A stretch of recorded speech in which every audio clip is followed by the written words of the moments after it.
বাড়ির বাইরে থাকার কারণে আসর ও মাগরিব কাজা হয়ে যায়, এখন এশার ওয়াক্ত হয়ে গেলে কোনটা আগে আদায় করব। বাহিরে থাকার কারণে ফরজ নামাজ কাজা হয়ে যায় কেমনে ভাই?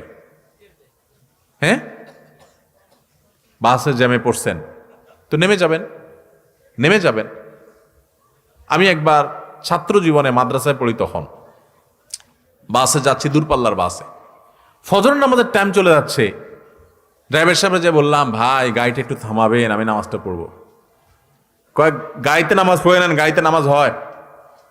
আমি কই ভাই উজু করা লাগবে না, নাইট কোর্স, রাতভর গাড়িতে ছিলাম, সকালে ফজর পড়বো, উজু করবো না, ঘুমাইছি গাড়িতে। বলে যে জানলা দিয়ে পানি দিয়ে উজু করে ফেলান বা তায়াম্মুম করেন, জায়েজ আছে। চিন্তা করলাম কত বড় মুফতি, সুবহানাল্লাহ, এমন কোনো মাসালা নাই যেটার উত্তর তার কাছে নাই। হ্যাঁ, উজু লাগবে না, তায়াম্মুম লাগবে সেটা বলে দিচ্ছে।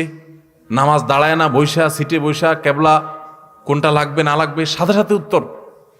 বাপরে বাপ, এ তো অনেক বড় মুফতি। চিন্তা করলাম, আল্লাহ এই মুফতির হাত থেকে তুমি আমার রক্ষা করো মাবুদ। নামাজের টাইম চলে যাচ্ছে, এদিকে মুফতির ফতোয়া থামতেছে না। আমি আবার ছোট মানুষ, মাদ্রাসায় পড়ি, খুব টেনশনে পড়ে গেছি, আল্লাহ কি একটা বিপদ, কি করি।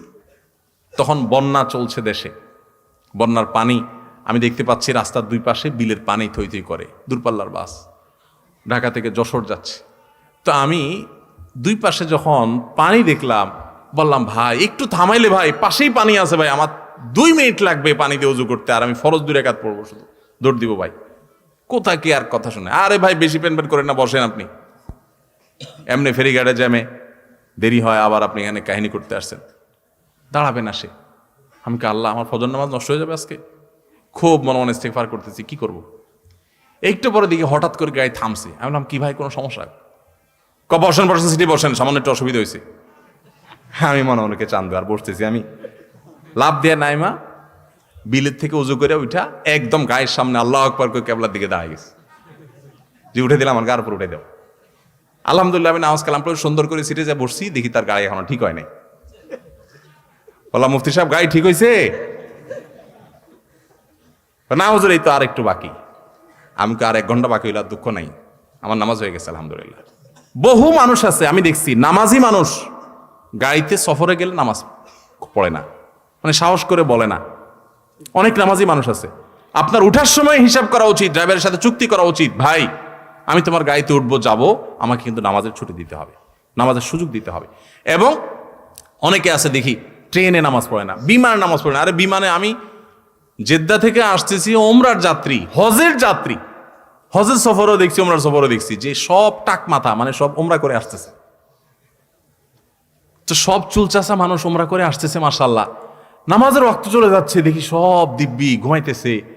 কিছু কিছু চাচা আছে দেখি যে পান খাইতেছে বিমানের ভিতরে, নামাজের টাইম চলে যাচ্ছে। বললাম চাচা নামাজ পড়ছেন? কয় না তো বাবা। তো নামাজ পড়েন নাই, টাইম চলে যাচ্ছে তো, পান খাইতেছেন। কয় বিমানের নামাজ পড়বো কেমনে? বিমানের পান নিয়ে আসছেন, বিমানে পান পাওয়া যায় না, বিমানের অন্যান্য খানা দিল, পানটা আপনাকে দিবে না, এটা বুঝেন, এটা মাথায় আছে, সেজন্য পান সাথে নিয়ে আসছেন। তো বিমানে যদি উজু করতে না পারেন, বুড়া মানুষ, তাই মাটি আনেন নাই কেন? নামাজের গুরুত্ব বুঝে না। ভাইরা আমার, নামাজ কি জানেন? ওমর ফারুক রাদিয়াল্লাহু তাআলা আনহু ফজরের নামাজে ছিলেন। ফিরোজ আল-লুল নামক অগ্নিপূজক যখন খঞ্জর দিয়ে তার পেটে আঘাত করেছেন, নাড়ি বুড়ি বের হয়ে গেছে, কিন্তু প্রাণ তখনও বের হয় নাই। উনি তো লুটায় পড়ে গেছেন। ওনাকে নিয়ে যাওয়া হলো। যখন নিয়ে যাওয়া হয়েছে, উনি নামাজের ইমামতি করতেছিলেন ওই অবস্থায়। যখন তাকে নিয়ে যাওয়া হলো, ওমর ফারুক রাদিয়াল্লাহু তাআলা আনহু মানে সেন্সলেস, তো হঠাৎ সেন্স আসলে উনি মাথাটা উঁচু করছেন।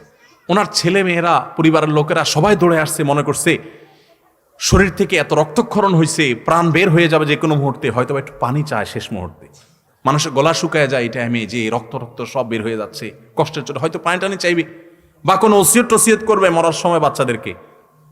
যখন মাথা উঁচু করছেন, কাছে যখন পরিবারের লোকরা আসছে, তখন বলছেন যে ফজরের নামাজটা তো বাকি আছে। যে মানুষগুলো জামাতে নামাজ পড়ছিল তাদের নামাজের কি হচ্ছে আর আমার নামাজের কি হচ্ছে, নামাজ নিয়ে চিন্তা এবং প্রশ্ন, রূহ বের হয়ে যাচ্ছে। তখন আমাদের প্রিয় নবী সাল্লাল্লাহু আলাইহি ওয়াসাল্লাম জীবনের শেষ ওসিয়ত, শেষ উপদেশ, আসসালাহ আসসালাহ ওয়া মা মালাকাত আইমানুকুম। ও দুনিয়ার মানুষ, নামাজ নামাজ খেয়াল রাখিও।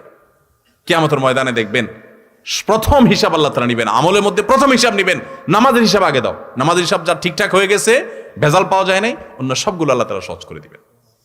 এই জন্য ভাইয়ের আমার, কোনো অজুহাতে গাড়ির জ্যামে পড়ছেন, এটা করছেন সেটা করছেন, এই অজুহাতে নামাজ দেরি করবেন, এই সুযোগ আপনি প্রয়োজনে গাড়ি ছেড়ে দিবেন। হ্যাঁ, কোথাও যদি এরকম হয় যে এই মুহূর্তে এই জায়গায় গাড়ি ছাড়লে আপনি বিপদে পড়তে পারেন, তাহলে সেটা ভিন্ন কথা। কিন্তু ওইরকম কেস সাধারণত আমাদের দেশে এরকম জায়গা নাই, খুব কম। আপনি চাইলে নামাজ পড়তে পারেন।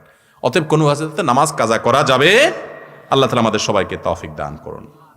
আমি একজন ঔষধ বিক্রেতা। আমার প্রশ্ন হচ্ছে, এক বক্স ঔষধের মূল্য হচ্ছে 170 টাকা। এক বক্সে থাকে 10 প্যাকেট।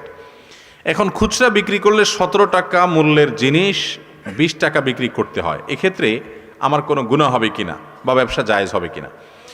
দেখুন, আমি জানি না এক্ষেত্রে নিয়ম কি, আইনে কি আছে, বিশেষ করে আপনার এক্ষেত্রে সংশ্লিষ্ট কর্তৃপক্ষের নীতিমালা কি আছে সেটা আমি জানি না। নীতিমালা যদি থাকে যে প্রত্যেক ঔষধের দাম এটা নির্ধারিত, তাহলে সে দামে আপনাকে বিক্রি করতে হবে। আপনি সেটার চাই যদি বেশি দামে বিক্রি করেন, তাহলে আপনি মানুষের ক্ষতি করলেন, এটা জায়েজ হবে না আপনার জন্য। এখন কথা হলো, যদি এমন হয় যে একটা ওষুধের দাম 17 টাকা পড়ে, কিন্তু মানুষ 17 টাকা বিক্রি করলে 1 টাকার কয়েন ভাঙতি পাওয়া যায় না, 2 টাকার নোট পাওয়া যায় না, কারণ আজকাল তো 1-2 টাকা কিছু পাওয়া যায় না। আমার দেশে 1 টাকা 2 টাকার নোট যে সরকার কেন চালু রাখছে আমার অন্তত বুঝে আসে না। কারণ 1 টাকা 2 টাকা কি কিছু পাওয়া যায় বাজারে?